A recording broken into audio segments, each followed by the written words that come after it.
Good evening, everybody. Thanks so much for joining us on this Monday evening. If you're in Joburg, it's quite a fresh and chilly Monday evening. So hopefully you have gotten comfortable and you're warm because we've got a really exciting conversation and discussion for the next hour. And I remember, getting in contact with a few people at the South African Civil Aviation Authority asking, what is continuous glucose monitoring, what is insulin pump technology, and I always wondered where and how they came across these terms and why it was that they were looking at these types of devices when it came to management of diabetes. And that's when I came across a gentleman by the name of Jonathan Collins, and he contacted us via social media through Instagram, Facebook, about this whole concept of people with diabetes being able to fly commercially. And it gives me great pleasure to have Jonathan live with us this evening to take us through how this whole thing works. Because to be honest, even, I've presented many a times to the Civil Aviation Authority and their healthcare groups, and it's still quite a foreign concept for me, who I'm not a pilot. I use airlines quite often, but to go through this and to understand what this means for someone whose dream was always to be a pilot and to have that, initially, ripped away, will be quite a great conversation to have. So at this point, I would like to thank you all for joining us. Write your comments. If you have any questions for Jonathan, write them in the comment section. We will address them as we go through the evening. But at this point, I'd like to welcome Jonathan to our live event. And Jonathan, thanks so much for your time. Tell us more about yourself. Who are you? What it is that you've done here for people with diabetes.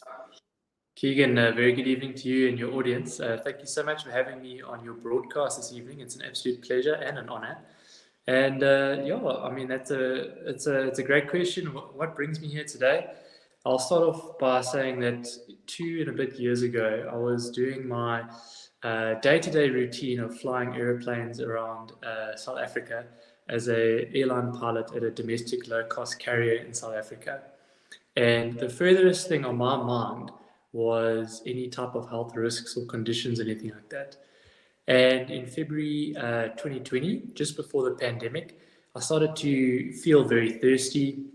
I started to feel fatigued, go to the toilet a lot. Those very, very common symptoms of diabetes. And very shortly thereafter, I was diagnosed as initially a type 2 diabetic, and then finally a type 1 diabetic. And obviously, this was when my whole world turned upside down, because type 1 diabetes in South Africa at the time was considered too much of a threat for commercial aviation. So effectively my career was no longer accessible to me. I was not allowed to do it. I received a letter from the South African Civil Aviation Authority indicating to me that I'm now permanently medically unfit to fly. And that meant that my career was effectively over. But I was young enough, I was 28 at the time, and I was ambitious enough and motivated enough to say it's just too quick and too easy for them to say no. I need to change whatever I need to change to make them say yes. And during this long process where I got to know you guys, I ended up approaching the Civil Aviation Authority, appealing their decisions and developing legislation using the technology that is available for type 1 diabetes to make flying once again accessible for commercial pilots or airline pilots in South Africa, just like the rest of the world. So what other countries at the moment, Jonathan, were you able to leverage off their legislation to ultimately convince our local aviation authorities to say, or not even to say yes, okay, but to even consider the concept of someone with type 1 diabetes being behind the steering wheel or in the cockpit of a passenger airline? The steering wheel is correct, or the control column. But you're 100% right, Keegan. I lent on overseas legislation. The big countries that you'd expect to be forward-thinking, like the United States, the United Kingdom, Australia, and Canada. I use those four, but there are others that have legislation where they have what's called a medical protocol, which defines a set of criteria that allows a person with type 1 diabetes to be assessed as medically fit to fly in a commercial context, and to that end to be awarded a Class 1 medical certificate. Now, the varying countries that are listed have varying levels of how they assess the medical fitness and the technology that they use. The United Kingdom, for example, and Canada still use finger stick blood glucose measurements, whereas Australia and the United States of America rely and predicate that your medical fitness for a type 1 diabetic is with the use of continuous glucose monitoring, such as the Dexcom G6 system that I use. And basically, the process of creating legislation for me to fly was taking the best bits of each of those countries. And the parts that I liked the most was the CGM, because of the alerts that it gives you, as well as the predictive alerts it gives you, as well as the ease of access on a flight deck, which can be quite busy. And taking all the best bits of that legislation that define the medical fitness and then putting it into a South African context. And I worked quite closely with the Civil Aviation Authority in South Africa to develop this protocol. I delivered what I thought would be good. They picked it up and they ran with it and developed it further. But like you said in your introduction, for them, it was very new, this technology, this CGM. They had no real interface with it at a civil aviation medical level. And if you think about the traditional medical doctors that we have in South Africa that are exposed to state hospitals and state patients, there's no access to CGM available at those institutes. So they really had to learn about this technology, which is where you and your company came in, to appreciate the value and then understand what the overseas countries do to say, okay, this is actually a safe enough method of measuring blood glucose, and it is safe to implement in a flight deck under a multi-crew certification or limitation. Okay, and so obviously the big question is, right, so Jonathan, when are you able to take to the skies again, and how does that make you feel that after 2 years you're finally getting back into that cockpit? And take us maybe through that routine now that is different, from 2 years ago as to now when you get into that plane.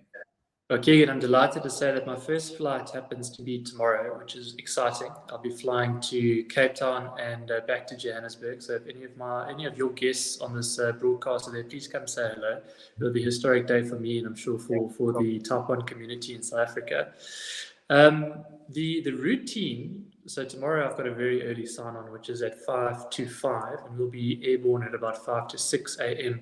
The routine has changed slightly in terms of what I would traditionally do if you wake up and just have a cup of coffee and eat your breakfast without thinking about what is my blood glucose and how much insulin do I need for this. Now, obviously, there's carb counting that might be involved there.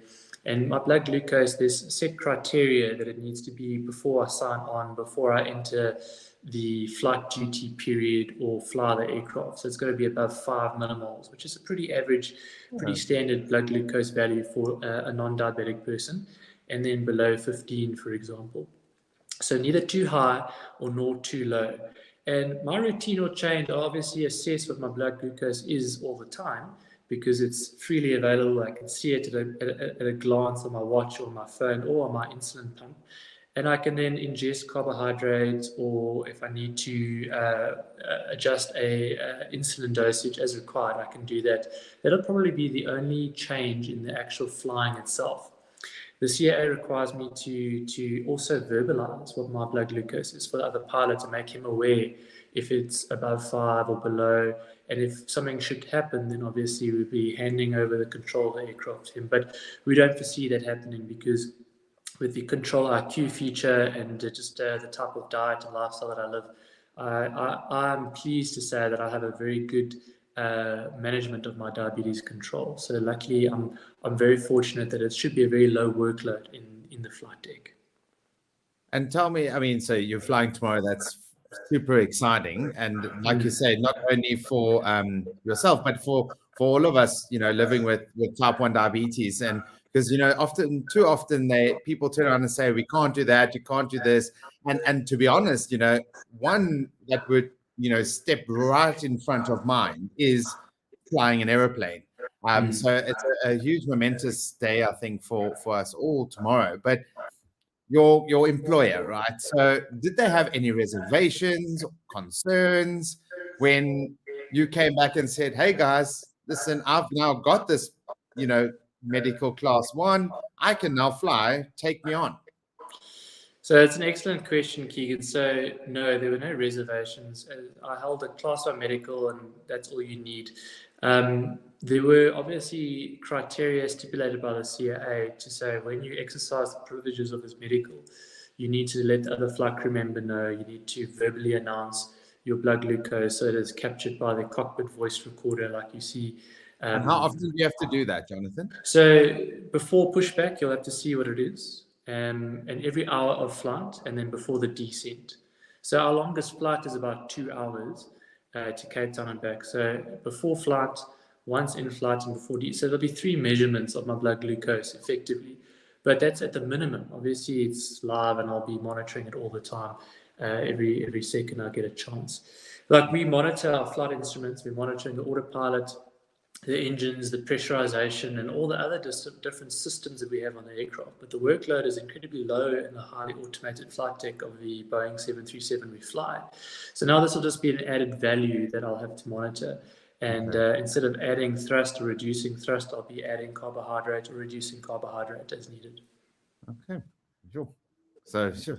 Sounds very forward, or as we like to say here at Ethitech, future forward thinking by everyone involved, because of the life. And this is why we as a company bring this type of technology, right, to the consumer, to people with diabetes, is to enable these dreams to actually become a reality again. But with every dream, right, there's a process. So now tell me, what was that process like? You mentioned it vaguely, briefly, in the sense of, you went to the Civil Aviation Authority here, you fought your case, but that doesn't happen overnight. So how did you know who to contact, how to contact, what to take to them, and who to get involved in this? So that's an excellent question, and it's a bit of a long-winded answer I'll give you. But in terms of changing legislation in the country, in South Africa, obviously, if it's a regulation, it has to go through an act of parliament. If it's a technical standard, which is what I had to change, it doesn't have to go through the parliamentary process. It just has to go through the Director of Civil Aviation, who formally approves it. But that process is a very long-winded exercise. There's a committee that is called the Civil Aviation Regulatory Committee, and they only meet every 2 or 3 months, so not very regularly. And they are panels of experts that talk about development of regulation to make it safer for air travel, and to also perhaps introduce new legislation, in my case, to make it accessible for people like me to fly. And ultimately, taking the legislation from overseas, I formulated a South African context for it. I then proposed it to this committee, the Civil Aviation Regulatory Committee, and their job is to accept the proposal and then nominate who and how it is going to be workshopped, and essentially it's going to be brought to life. And that process did effectively take just under a year to get that whole regulatory committee satisfied that it's safe enough. It involved meetings with companies like yourself. It involved workshops with leading endocrinologists and professors in endocrinology from around South Africa to have the input. And obviously it involved international best practice to say, well, this is acceptable, but we prefer a safer margin. We want HbA1c to be set at a bit higher or a bit lower, or whatever the context might be, in terms of finding the candidates fit to fly, that is. So once we had defined what the criteria was, we then took that protocol, which is basically a set of rules, and we then resubmitted it to CARCOM, and said, this is the final presentation. And I'd like to thank the Civil Aviation Authority for rather, many people are very quick to say, I'll write a lawyer's letter or something, but they worked very closely with me to actually make this happen in the time frame it did. And to be honest with you, Keegan, it's almost I won't say a miracle, but it was world class to get the framework of this protocol through as quickly as we did, to let me and hopefully other type 1 diabetics become pilots again. But effectively, we resubmitted it. It was then accepted at CARCOM, and at present, the protocol, the list of rules, are being we are waiting it to be gazetted into the technical standards of civil aviation.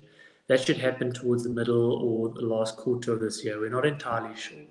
But in the interim, the CAA issued me with a medical waiver to say, based on those protocols, we will then assess you as medically fit.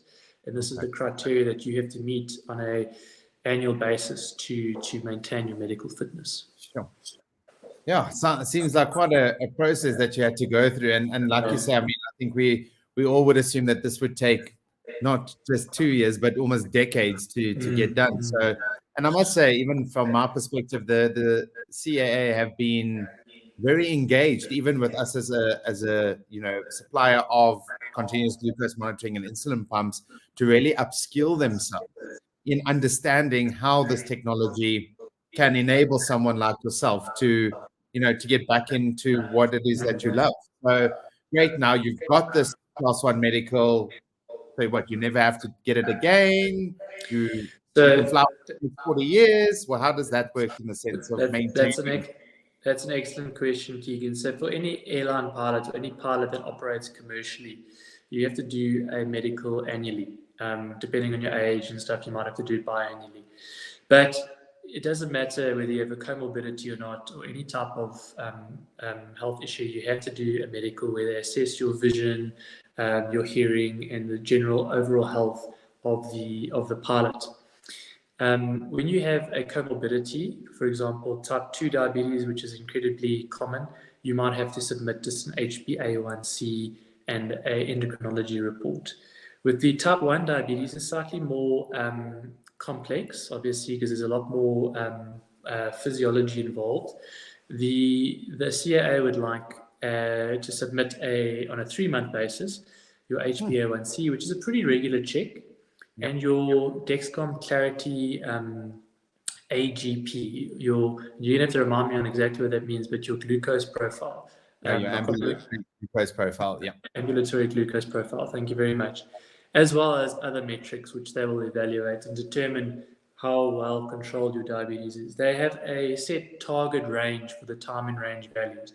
So starting at the bottom for like very low, if your blood sugar is very low, very hypoglycemic, they want to see that it's less than 1% of the time over the 6-month period or the 90-day period that it's low. For the less than 3.9, I think it's 3.9. 3.9. They want to see less than 5% total time. Okay. And then, of course, for the balance, obviously, up until I think it's, I'll have to double check, but say 13.9 and then 15, they want to see also less than 5%. So in the middle range is actually quite a large amount of latitude. But they want to see that your time and range for the low aspect is very, very controlled. They also want to see your coefficient variation, how much your blood sugar changes is well controlled. They don't want to see you having these spikes and peaks and troughs in your blood sugar. And then there's obviously other criteria like cholesterol and renal function that they will assess with blood tests. So effectively, every 3 months, I'm submitting that paperwork to the CAA, and then on an annual basis, I go for my medical, where I submit paperwork again, and I will then also visit the endocrinologist, a cardiologist, and an ophthalmologist to get reports from eyes, heart, and overall diabetic picture to the CAA, so they can make an informed assessment whether this guy, his medical fitness is improving, it's remaining the same, or it's getting worse, and whether there needs to be remedial action. Sure. Well, I mean, it almost sounds like normal basic care, right? That all should be entitled to in our country, when whether you're private or public. But I mean, I think that's for another conversation. But I just want to make sure that I understood you correctly. So this protocol, in the sense of the Civil Aviation Authority is for diabetes in general, both type 1 or type 2 diabetes. There's this now protocol that you can now submit, and you can actually get your class 1 medical certification. So for type 2, you never were prohibited from flying with Okay. diabetes. So the risk of hypoglycemia was a lot less. If you were a type 2 diabetic on insulin, there might have been more requirements. I don't know them offhand, to submit maybe your finger stick blood glucose. But for type 2 diabetics, there's a separate protocol which I didn't work on. I had nothing to do with. But again, that's you can fly as a type 2 diabetic with no restriction if you're controlling your diabetes with just your dietary and lifestyle modifications. If you're taking oral medication or you're taking insulin, there's certain aspects that need to be met to be able to be assessed as medically fit. The protocol I worked on, the protocol that was accepted, was purely for type 1 diabetes for a class 1 medical to fly commercially in South Africa.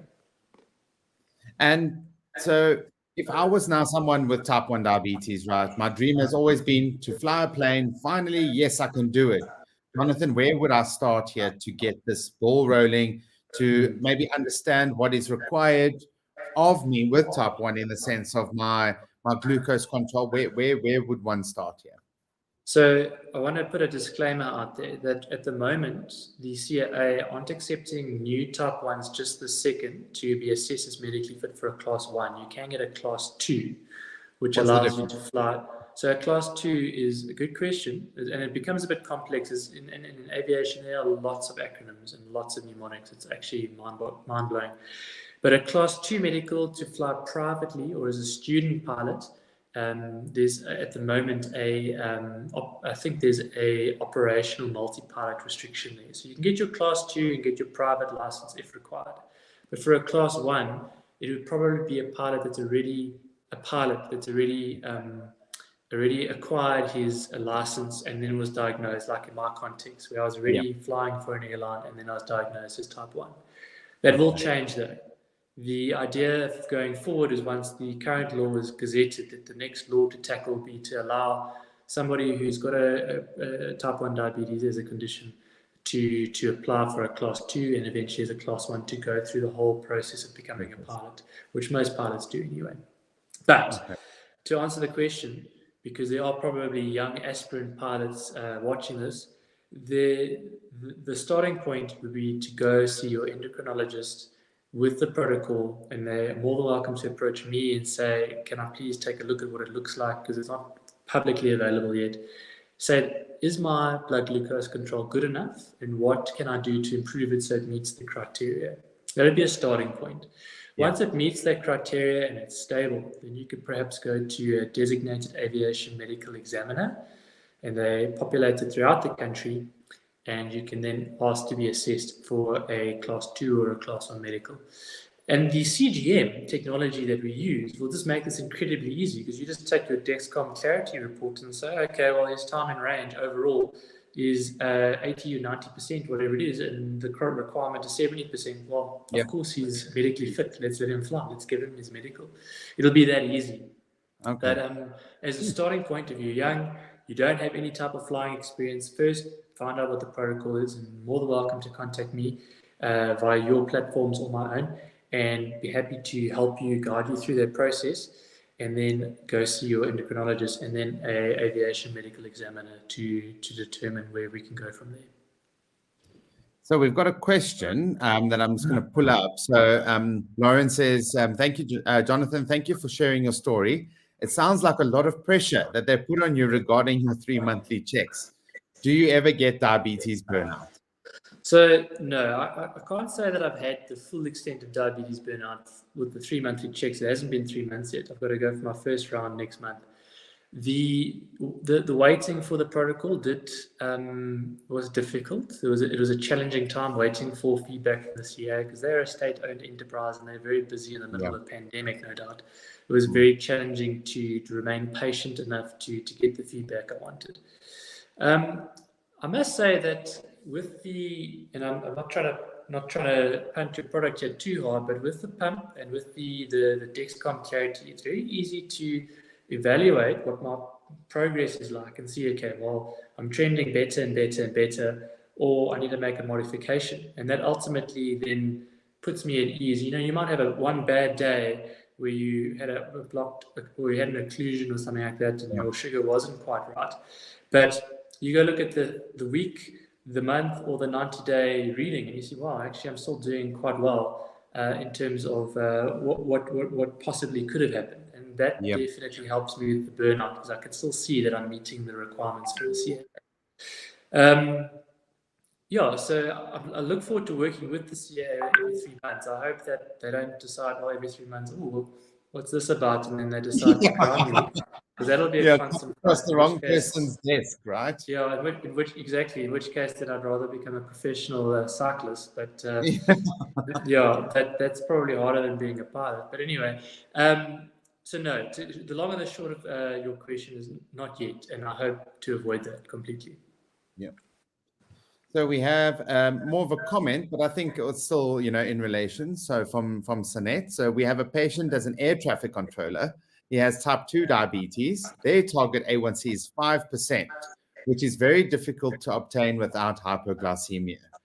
Yeah, I don't know I if want to you. say, to that comment, Sine Diego, contact me. Let's talk about that offline. I don't believe that 5% is the correct value that he should be achieving. If I know the type 2 protocol well enough, which I think I do, it's meant to be 6.5, which obviously results in less hypoglycemia. I don't know what he's on, if it's oral medication or insulin or whatever it might be. That sounds incredibly low. Contact me and we can chat about that perhaps, because that's quite an important thing. Then Scott de Olivier says, good evening. All CGM has recently been added to the NICE guidelines as part of the NHS. This has been years in evolution. With the NHI looming, what lobbying has been done to advocate the use of CGM as the treatment of choice for type 1 diabetes? So I think, Scott, the biggest challenge, as we know, within our country that comes in here is the affordability of these technologies. And speaking as Ethitech here, one thing that we have seen is that with every launch generation of Dexcom CGM system that has come to market in our country, the technology has gotten better, but so has the accessibility. Is it there yet in the sense of it being able to be adopted within an NHI guideline for the treatment of type 1 diabetes? Probably not. But it is something that, the entire industry is working on, and we are definitely trying to advocate through platforms like Jonathan has done now. There are many ways to skin a cat, and the more awareness and the more more it's spoken about, the more it's going to be heard. So thank you very much for that comment.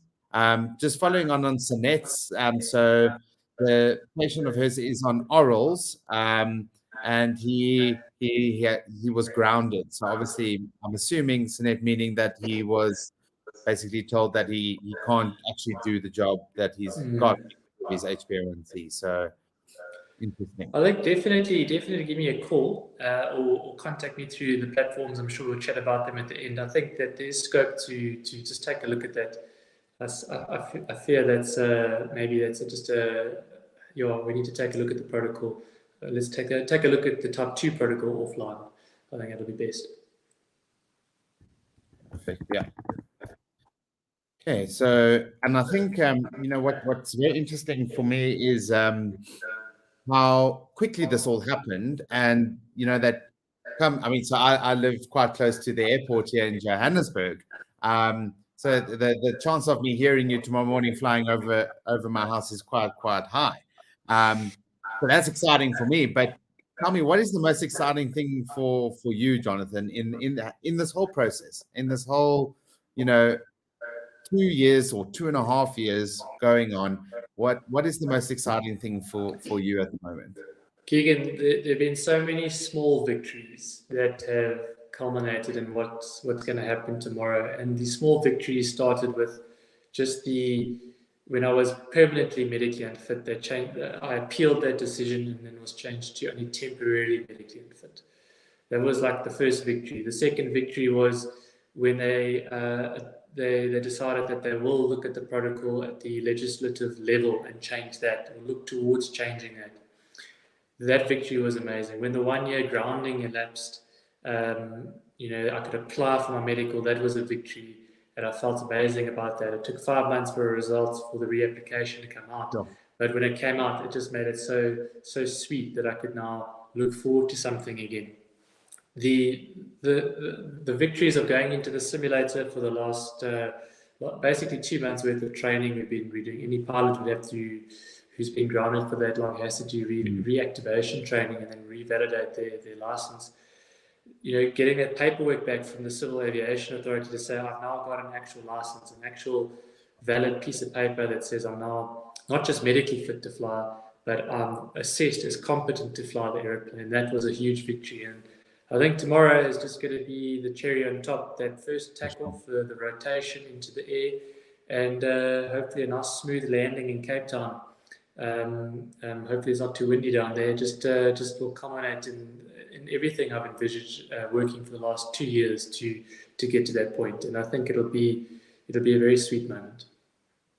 And what's next for you, Jonathan? So now, great, you've got your wings back, you've got your job back. What's next? I think that I'm going to be paying a bit more attention to some mountain bike races this year, hopefully, in a personal level. And then in terms of work, I envisage that I'll be flying from the right-hand seat as a first officer for a little bit longer before I'll be eligible again to upgrade to become a captain at the airline. And I'm incredibly happy here in South Africa. We work for a great company, a great airline, and it's a beautiful place to live and work. So it might sound boring, but I'm just happy here with my job that I have right now.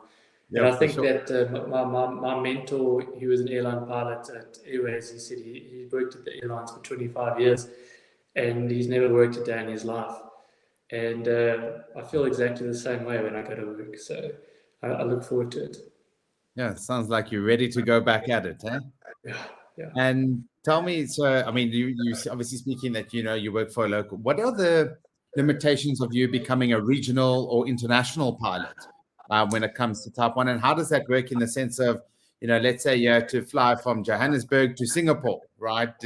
What the regulations in Singapore, does that determine whether you can or cannot do that? What are the prospects of you ever becoming an international pilot? So I'll start with what happens overseas first. So if you're an American, Canadian, Australian, or you come from the United Kingdom, you could potentially fly internationally in a Boeing 747 or a 787 Dreamliner. You could fly anywhere in the world unrestricted to any airspace, and you don't need to worry about that country's domestic legislation. Your license is issued in the country that you come from, and that certifies that you're safe enough to fly, and that gives you access to fly in any airspace. In South Africa, because I'm the first, and because the CAA is still getting to terms with how to assess this medical fitness, and also out of an abundance of caution, they restrict my license right now to domestic airspace, the South African airspace at the moment. But with the protocol being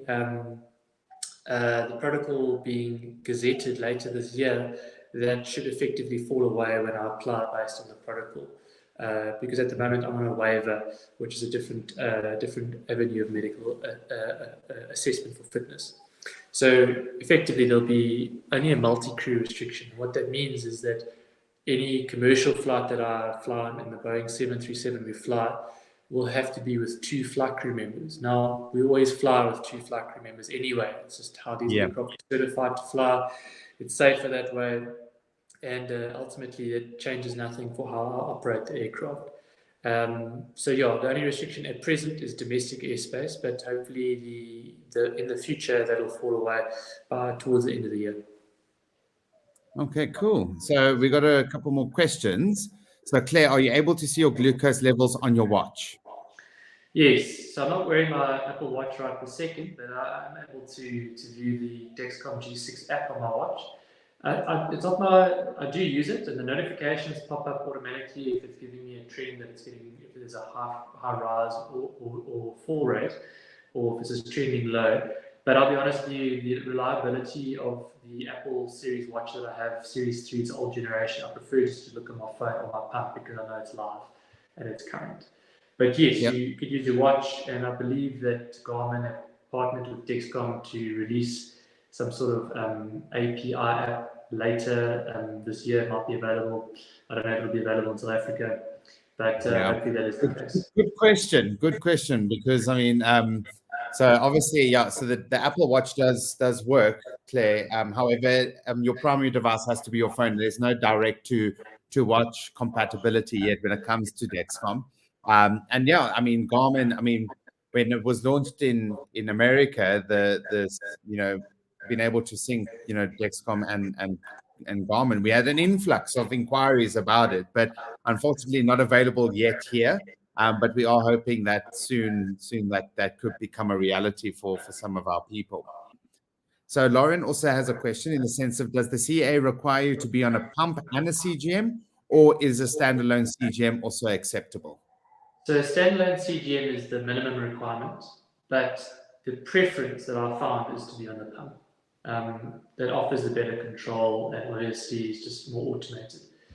The protocol allows for multiple daily injections or the pump at the moment. I find that, and I use the pump, I joke about it, I say the pump is on our aeroplane, we have this thing called an APU, which is an auxiliary power unit. It's a little jet engine at the back of the aeroplane. And this pump is my auxiliary pancreas unit. That's exactly what it does. That's exactly what it is. And it's almost like flying an autopilot. The thing I enjoy the most about it is that I can wake up in the morning almost every single time and I'll be between 5-6 millimoles. And that just starts my day off on such a positive note. And that's what I really, really enjoy. And I think the CAA specialists, the internal medicine specialists, endocrinologists, all recognize the value of being on the pump.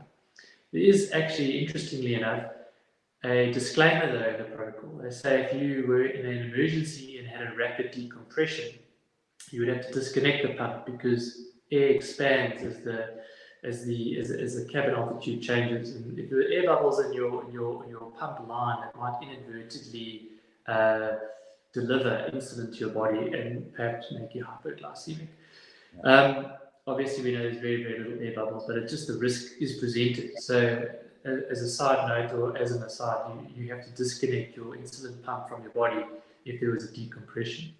So they have really thought about everything, right? So they really have invested their time, their energy into understanding how this all works, which is really great to hear, I must say.